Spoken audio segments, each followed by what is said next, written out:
আজকে থেকে 1000 বছর আগে দাকিয়ানুস বাদশার একটা সভ্যতা ছিল। এই বাদশা ছিল তৎকালীন সময়কার একজন জালেম শাসক। সে তার রাজ্যে শিরক প্রতিষ্ঠা করেছিল, আল্লাহ রাব্বুল আলামিনের তাওহীদকে উঠিয়ে দিয়েছিল। সে তার রাজ্যে নবী সাল্লাল্লাহু আলাইহি ওয়াসাল্লাম, তৎকালীন সময়কার যে নবী আলাইহিস সালাম, তার সুন্নাহকে উঠিয়ে দিয়ে নিজের মন গড়া আদর্শ বাস্তবায়ন করেছিল দাকিয়ানুস বাদশা। তো সেই বাদশার অধীনে থাকা 8 জন বা 9 জন উচ্চ পদস্থ কর্মকর্তার সন্তানকে আল্লাহ পাক হেদায়েত দান করেন, এবং তারাই ইতিহাসে আসহাবুল কাহফ হিসেবে পরিচিত আছে। এই 7 জন বা 9 জন যুবক উচ্চ পদস্থ কর্মকর্তার সন্তান ছিলেন। তারা তাওহীদকে চিনতে শিখলেন, আল্লাহ রাব্বুল আলামিনকে চিনতে শিখলেন, শিরকের সাথে তাওহীদের আপোষ করলেন না, সুন্নতের সাথে চলমান জাহিলিয়াতের আপোষ করলেন না। এর ফলশ্রুতিতে তাদের উপর নির্যাতন নেমে আসলো। রাজা তাদেরকে 3 দিন সময় দিলেন। 3 দিনের মধ্যে যদি তোমরা তোমাদের ধর্ম ত্যাগ না করেছো, তাহলে তোমাদেরকে মৃত্যুদণ্ড দেওয়া হবে। তো সেই 7 জন বা 9 জন যুবক ওই রাষ্ট্রের মধ্যে কোনো অরাজকতা সৃষ্টি করলো না, বরং তারা সাইলেন্টলি সেই রাষ্ট্র থেকে চলে গেল। সেই ফিতনাপূর্ণ জাহেলি পরিবেশ থেকে নিজের আস্তে করে সরে গেল, সেখানে কোনো রকম ফাসাদ সৃষ্টি করলো না। যাওয়ার সময় তারা একটা কুকুরকে সাথে নিয়েছিল, যেই কুকুর বছরের পর বছর তাদেরকে পাহারা দিয়েছে গুহার মধ্যে। চলতি পথে একটা গুহায় তার আশ্রয় নিয়েছিল, যে গুহার মধ্যে তারা ঘুমিয়ে পড়ে, এবং আল্লাহ রাব্বুল আলামিন 309 বছর পর তাদের ঘুম ভাঙান। 309 বছর পর যখন ঘুম ভাঙলো, তারা ক্ষুধার্ত ছিলেন, একে অপরকে জিজ্ঞাসা করছিলেন যে কেন লাবিসতুম, তোমরা কতদিন ঘুমিয়েছো? একজন বলছিল লাবিসনা ইয়াওমান আও বা'দা ইয়াওম, আমরা হয় একদিন ঘুমিয়েছি বা একদিনের কিছু অংশ ঘুমিয়েছি। যাই হোক, তারা ক্ষুধার্ত ছিলেন, তাদের পকেটের মধ্যে কিছু মুদ্রা ছিল, আর সেই মুদ্রা বর্তমান সময়ে চলমান মুদ্রার মতো ছিল না। বর্তমান সময়ে যে চলমান যে মুদ্রাগুলো আছে, যেখানে গোল্ড এবং সিলভারের কোনো অনুপ্রবেশ নাই, যদিও বা কোরআন এবং সুন্নায় গোল্ড এবং সিলভারের কয়েনের কথা আছে, তবে পশ্চিমা সভ্যতা এটাকে হারাম করে দিয়েছে। আর পশ্চিমা সভ্যতা কোনো কিছুকে হারাম করে দিলে সেটা সারা বিশ্বেই হারাম হয়ে যায়, আর পশ্চিমা সভ্যতা কোনো কিছুকে হালাল করে দিলে সারা বিশ্বেই সেটা হালাল হয়ে যায়। পশ্চিমারা যদি বলে পর্দা হারাম, বিশ্ববাসী বলবে হারাম হারাম। তারা যদি বলে পর্নোগ্রাফি জেনা হালাল, সবাই বলবে হালাল হালাল। এখন মানুষ আল্লাহর ইবাদতের চেয়ে পশ্চিমাদের ইবাদত বেশি করে। আর এটা বলে রাখি, সূরা তাওবার 31 নম্বর আয়াতে আল্লাহ পাক বলেছেন, কেউ যদি আল্লাহ পাকের হালালকে হারাম করে নেয় আর আল্লাহ পাকের হারামকে হালাল করে নেয়, এটাকে আল্লাহ পাক কুফরি এবং শিরক বলেছেন। তো দাকিয়ানুস বাদশার যুগটাও ঠিক এমনই ছিল। তো তারা যখন সেই মুদ্রাগুলো নিয়ে বাজারে গেল খাবার কেনার জন্য, তখন তাদেরকে অ্যারেস্ট করা হলো। কি অভিযোগে? অভিযোগটা হচ্ছে যে তারা গুপ্তধন পেয়েছে, এই অভিযোগে। কিন্তু বাস্তবিক অর্থে তারা কোনো গুপ্তধন পায়নি। তারা বলছিল আমরা গতকাল মাত্র এখান থেকে বের হয়েছি, আজকে রাতটা এই গুহায় আশ্রয় নিয়েছিলাম, এতটুকু তারা বলেছে। যাই হোক, তথ্য প্রমাণ যাচাই করে দেখা গেল যে তারা যে ঘুমিয়েছিল, এতে প্রায় 309 বছর অতিবাহিত হয়ে গেছে। এবং এখন যে বাদশা ক্ষমতায় আছে, সে আলহামদুলিল্লাহ একজন তাওহীদপন্থী মানুষ। সে আল্লাহকে বিশ্বাস করে, নবী রাসূলকে বিশ্বাস করে, আল্লাহ পাকের ঐশী গ্রন্থকেও বিশ্বাস করে। তবে ওই সমাজের মানুষ একটা বিষয়কে বিশ্বাস করে না, সেটা হলো মৃত্যুর পর পুনরুত্থান বা রিজারেকশন, যেটা আমরা বলি, মৃত্যুর পর পুনরুত্থান, এই বিষয়টাকে তারা স্বীকার করে। তো আল্লাহ রাব্বুল আলামিন মাত্র 9 জন যুবকের মধ্য দিয়ে পুরো একটা নেশনকে শিক্ষা দিলেন যে মৃত্যুর পর পুনরুত্থান সত্য। যে আল্লাহ রাব্বুল আলামিন 309 বছর ঘুম পাড়িয়ে দেখে জীবিত করতে পারেন, নিঃসন্দেহে সে আল্লাহ রাব্বুল আলামিন লক্ষ কোটি মানুষকে 1000 বছর পরেও জীবিত করতে পারবেন ইনশাআল্লাহ। এতে করে ওই পুরো সমাজটাই তাওহীদপন্থী হয়ে গেল আলহামদুলিল্লাহ। এই হলো আসহাবুল কাহফের ঘটনা, খুব সংক্ষিপ্ত করে বললাম। এই আসহাবুল কাহফ তারা কিন্তু খুব উচ্চ পদস্থ কর্মকর্তার সন্তান ছিলেন, এবং তারা ছিলেন যুবক। তারা কেউ কাউকে চিনতেন না, কিন্তু আল্লাহ পাক তাদের মধ্যে একটা হৃদয়ের বন্ধন দিয়ে দিয়েছিলেন। এবং তারা ওই রাষ্ট্রে কোনো ফাসাদ সৃষ্টি করেন নাই, কোনো অরাজকতা সৃষ্টি করে নাই, তারা ভাঙচুর করে নাই, তারা হরতাল করে নাই, অবরোধ করেনি, কিচ্ছু করে নাই। তারা তাওহীদের দাওয়াত দিয়েছে, মানুষ কবুল করে নাই, তাদেরকে আলটিমেটাম দেওয়া হয়েছে, দিন পরিবর্তন করো, না হলে তোমাদেরকে মৃত্যুদণ্ড দেওয়া হবে। তারা আস্তে করে সেখান থেকে চলে গেছে, জাহেলিয়াত থেকে টোটালি ডিসকানেক্ট হয়ে গেছে। এরপর আল্লাহ পাক তাদেরকে এমন একটা ঘটনা ঘটালেন যাতে করে পুরো একটা সভ্যতা হেদায়েত পেয়ে গেল, আলহামদুলিল্লাহ। শুধু তাই নয়, এই ঘটনা কোরআনে থাকবে, আর কোরআন কিয়ামত পর্যন্ত থাকবে ইনশাআল্লাহ। যত মানুষ কোরআন তেলাওয়াত করবে ইনশাআল্লাহ সবাই এই ঘটনার আলোকে হেদায়েত পাবে ইনশাআল্লাহ। তো দেখুন, অল্প কিছু মানুষকে দিয়ে আল্লাহ পাক বড় কমিউনিটিকে হেদায়েত দিতে পারে। তাদের দোয়াটা আমরা সবাই করি আজকে।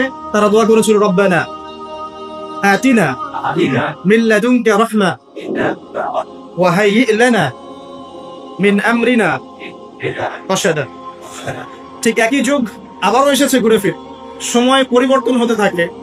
আমরা একটা কথা বলি, ইতিহাস পড়তে গিয়ে পড়াতে গিয়ে, যে হিস্ট্রি রিপিটস ইটসেলফ। আমরা বলি যে ইতিহাস নিজেই নিজের পুনরাবৃত্তি ঘটায়। ঠিক অনুরূপ ঘটনা ঘটেছিল নমরুদের সময়ও। নবী ইব্রাহিম আলাইহিস সালাম তাওহীদপন্থী, নমরুদ তাওহীদপন্থী নয়। সে মনে করে যে সেই হচ্ছে এই পুরো মহাবিশ্বের রব। আল্লাহ রাব্বুল আলামিন ইব্রাহিম আলাইহিস সালামের মাধ্যমে তাকে তাওহীদের দাওয়াত পৌঁছালেন, সে কবুল করলো না। আল্লাহ রাব্বুল আলামিন সামান্য যে বলে মশা, ক্ষুদ্র একটা মশা দিয়ে নমরুদকে শেষ করে দিলেন। আল্লাহ পাক সব করতে পারেন। ইতিহাস সেভাবেই পুনরাবৃত্তি ঘটিয়েছে আদ এবং সামুদ জাতির ক্ষেত্রেও। আদ জাতির লোকেরা অনেক লম্বা লম্বা ছিল, ফিজিক্যালি অনেক স্ট্রংলি বিল্ড। তারা পাহাড় কেটে বাড়িঘর নির্মাণ করত। সামুদ জাতীয় ঠিক এরকমই ছিল, তারা পাহাড় পর্বত কেটে বাড়ি নির্মাণ করত। আল্লাহ রাব্বুল আলামিন হুদ আলাইহিস সালামকে পাঠালেন, সালিহ আলাইহিস সালামকে পাঠালেন দাওয়াত দেওয়ার জন্য। তারা দাওয়াতি কাজ করলেন, কম দাওয়াত গ্রহণ করলো না। ইল্লা কালিলা মিনহুম, অল্প কিছু মানুষ ইসলাম কবুল করলো, বাকিরা বেশিরভাগই করলো না। আল্লাহ রাব্বুল আলামিন বিশাল কওমটাকে, যারা বলতো মান আশাদ্দু মিন্না কুওয়া, আমাদের চেয়ে শক্তিশালী আর কে আছে, তারা এই কথা বলতো। কোরআন এই কথা বলছে, কোরআন বলছে তারা বলতো মান আশাদ্দু মিন্না কুওয়া, আমাদের চেয়ে শক্তিশালী আর কে আছে। এখন এই স্লোগানগুলো আমরা ওয়ার্ল্ড অ্যাফেয়ার্স ঘাটলে দেখতে পারি না? বিভিন্ন গণশক্তি বলছে আমাদের চেয়ে শ্রেষ্ঠ আর শক্তিশালী কে আছে।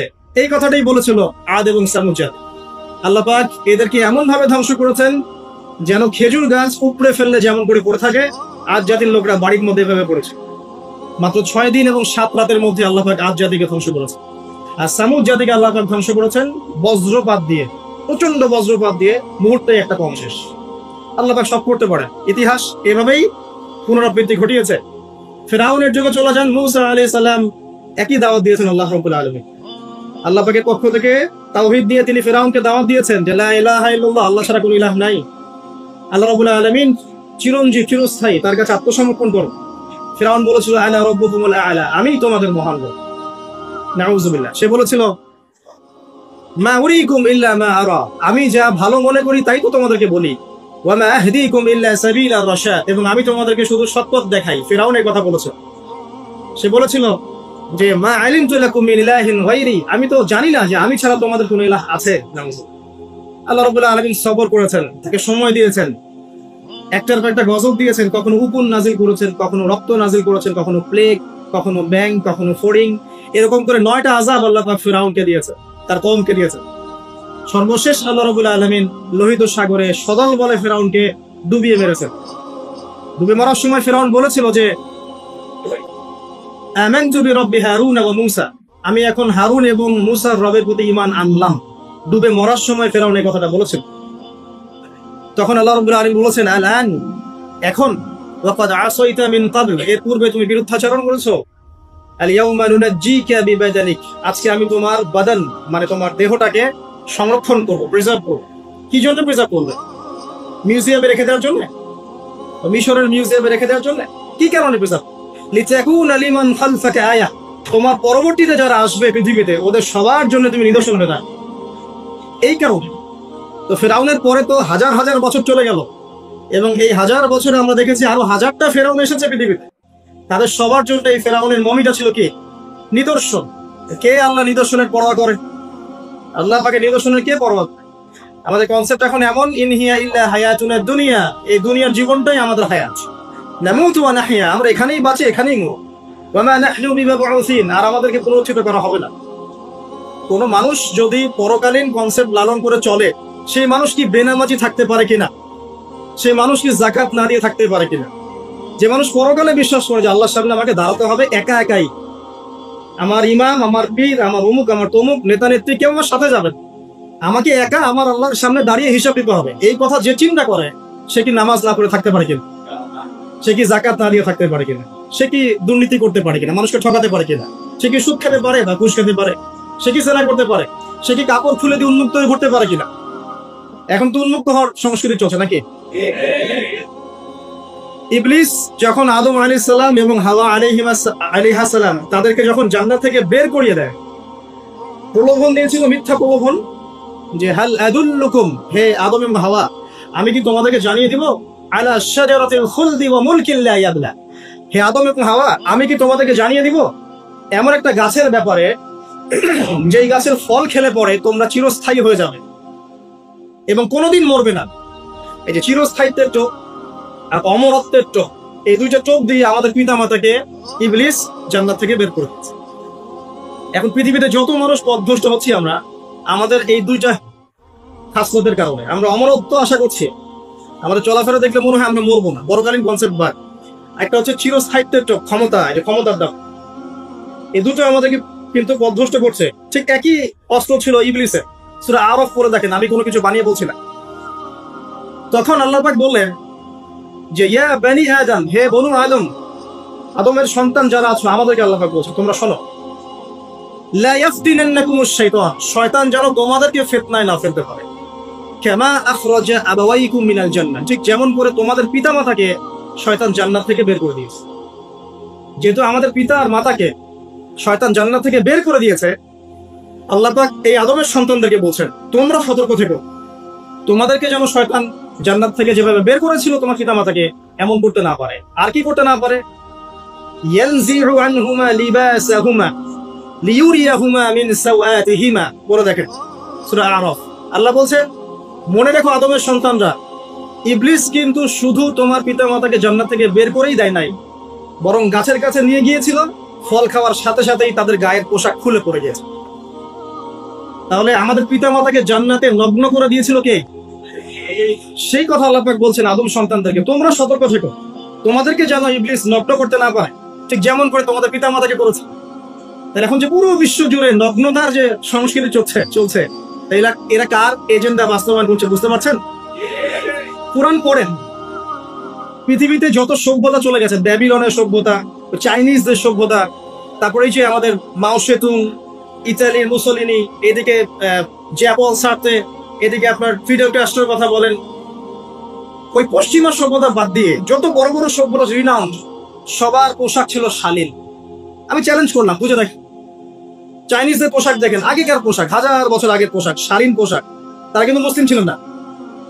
আপনি এই ব্যাবিলনের সভ্যতা দেখেন, ব্যাবিলনের সভ্যতা অনেক প্রাচীন না? এই সভ্যতার পোশাক দেখবেন অশালীন পোশাক ছিল না। এমনকি আইয়ামে জাহিলিয়াত যেটা আমরা বলি, নবী সাল্লাল্লাহু আলাইহি ওয়াসাল্লাম যখন জন্ম নেননি তার আগের সময়টা হচ্ছে, ওই সময়ে যে মানুষ জেনা করতো, মেয়েকে যে কন্যা সন্তানকে জীবিত দাফন করতো, তারপরেও ওদের পোশাক শালীন ছিল। হঠাৎ করে বিশ্বে একটা সভ্যতা আসলো পশ্চিম থেকে, তারা বললো যে পোশাক শর্ট হতে হতে হতে হতে এক পর্যায়ে বিকিনি পরে ঘোরা শুরু, এবং এখন ওরা সারা বিশ্বে ওটা ছড়িয়ে দিচ্ছে, আমরা সবাই ওটাকে গ্রহণ করছি। আমরা বলছি 1000 বছরের সমস্যা। এখন দেখেন আল্লাহ পাক কি বলছেন, ওয়াইদা ফাআলু ফাহিশাতান, ওই সূরার মধ্যে আছে, যখন তারা কোনো ফাহিশা কাজ করে তারা বলে, ক্বালু, তারা বলে, ওয়াজাদনা আলাইহা